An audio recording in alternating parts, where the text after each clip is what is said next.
গরম তো ভালোই পড়ে গেছে, আর এই সময় যদি একটু মন ভরে প্রাণ ভরে আইসক্রিম না খাই তাহলে আর কি করলাম বলো তো।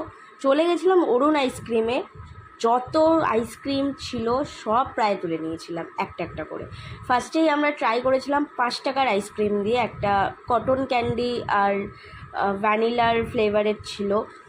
তারপর আমরা ট্রাই করেছিলাম একটা স্যান্ডউইচ আইসক্রিম।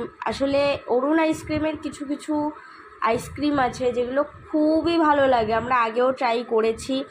যখনই কাছে কোথাও পাই দোকান অরুণ আইসক্রিমের তখনই আমরা ট্রাই করি, কারণ ফ্লেভারগুলো খুব ভালো। হ্যাঁ, কিছু কিছু একই রকম হয় কিন্তু বেশ ভালো লাগে, আর দামটাও কম হয়, 5, 10, 20 এই টাকার মধ্যে পাওয়া যায়।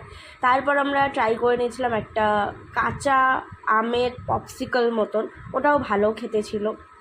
দেন ট্রাই করেছিলাম আমরা এই লাভওয়ালা একটা আইসক্রিম, ভালো ছিল। ওই ওই রকম, মানে খুব তেমন কিছু না। বললাম না, অরুণ আইসক্রিমের বেশিরভাগ ফ্লেভার কিছুটা একই রকম হয়, ভ্যানিলা চকলেট এটাই। দেন আমরা লাস্ট এটা ট্রাই করেছিলাম, এটা আমাদের খুব ভালো লেগেছে।